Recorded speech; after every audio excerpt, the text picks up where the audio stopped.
السلام عليكم ومرحبا بكم متابعينا الكرام.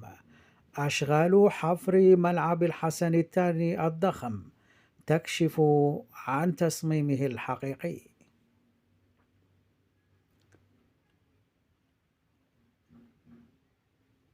تستمر أشغال بناء ملعب الحسن الثاني بمدينة بن سليمان ضواحي الدار البيضاء، حيث كشفت أعمال الحفر عن ملامح المستطيل الذي سيضم أرضية الملعب والمدرجات. وتمثل هذه المرحلة بداية التحضيرات الأساسية للبنية التحتية للمشروع الذي يعد من أهم المشاريع الرياضية في البلاد.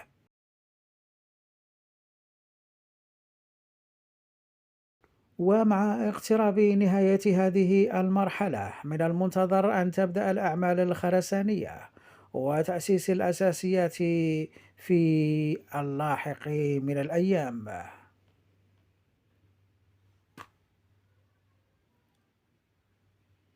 لا تنسوا دعمنا بالاشتراك في القناة وتفعيل الجرس حتى تتوصلوا بالجديد. شكرا على وفائكم. إلى اللقاء.